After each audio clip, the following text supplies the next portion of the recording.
बहुत सारे दोस्त जो आज के जदीद सोशल मीडिया के जो वार्स चल रहे हैं, हमारे अकायद के ऊपर हंगामे हो रहे हैं, उस हवाले से उन्हें ये लफ्ज़ ही चुभा दिया जाता है कि जी आपने अब्दुल कादिर जीलानी को गौस कह दिया।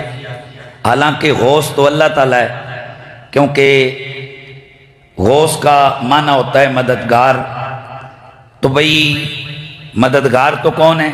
अल्लाह है। और सारी कायनात का गौस कौन है? अल्लाह है। तो आप अब्दुल कादिर जीलानी को सिर्फ गौस नहीं कहते बल्कि गौसे आज़म कहते हैं। तौबा तौबा अस्तगफिरुल्लाह, ये तो शिरक है। मैं सबसे पहले ये बता दूं कि अगर इस तरह के फतवे शिरक के लगाएंगे तो पाकिस्तान का एक भी मुसलमान नहीं रहेगा, क्योंकि वो मोहम्मद अली जिन्ना को कायदे आज़म कहता है और इस्लाम कहता है कि कायदे आज़म मोहम्मद अली जिन्ना नहीं है, कायदे आज़म मोहम्मदुर रसूलुल्लाह है। ये नहीं समझ रहे ना कि कायदे आज़म का तो मतलब है सबसे बड़ा कायद और लीडर। तो सबसे बड़ा लीडर मोहम्मद अली जिन्ना है या मोहम्मदुर रसूलुल्लाह है?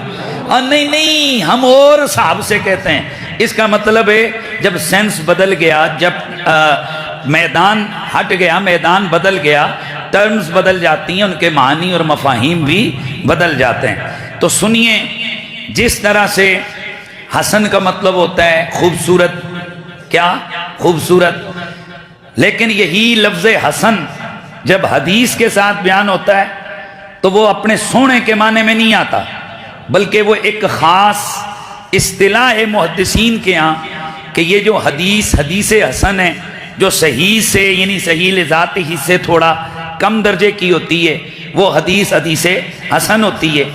अब इसी तरह एक हदीस मारूफ।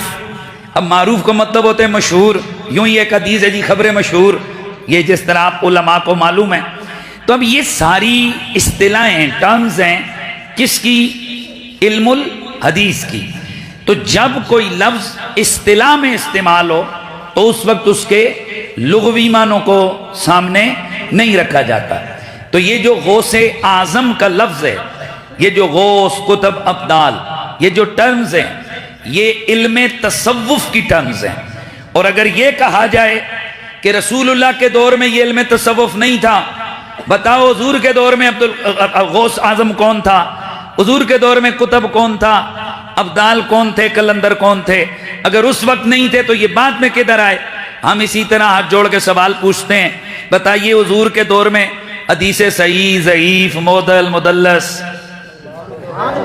ये जो हदीस मुनकर, हदीस शाज़, हदीस मुनक़ते, हदीस मुस्तरब, ये जो सारी हदीसें, हदीस मुस्तरब, ये सारी जो हदीसें हैं, ये जो उनकी किस्में, तो बताइए क्या ये हुजूर के दौर में थी? जी नहीं थी। ये तो बाद में जब इल्मुल हदीस शुरू हुआ तो फिर इस फन के एतबार से ये इस्तिलाहें शुरू हुई। इसका मतलब ये हदीस थी पर ये इस्तिलाहें नहीं थी। इसी तरह विलायत थी, इसी तरह शान औलिया थी, लेकिन ये इस्तिलाहें बाद में आई। क्यों कि ये इस्तिलाहें इल्म तसव्वुफ की हैं। जैसे इल्मुल हदीस बाद में मुदव्वन हुआ, जैसे इल्मुल फ़िक़्ह बाद में मुदव्वन हुआ, जैसे इल्मुल मंतिक़ बाद में मुदव्वन हुआ, जैसे इल्म सर्फ, इल्मुन नाहव, ये सब उलूम बाद में मुदव्वन हुए। तो जब ये बाद में इनकी तदवीन हुई तो फिर इनकी इस्तिलाहें मुकर्रर कर दी गई। इसलिए गौसे आज़म ये तसव्वुफ में सूफिया का एक रुतबा और ओहदा है। तो जिस तरह हदीस की इस्तिलाई अक़साम में किसी का नाम हसन रख दिया, अब यहाँ उलमा मौजूद हैं, इनको मालूम है और तलबा को भी पता है कि हदीस की किस्मों में मसलन एक हदीस मारूफ, एक हदीस मुनकर, एक हदीस शाज़। अब ये जो सारी हदीसें, ये हदीसें सही नहीं हैं भाई, उलमा मौजूद है ना।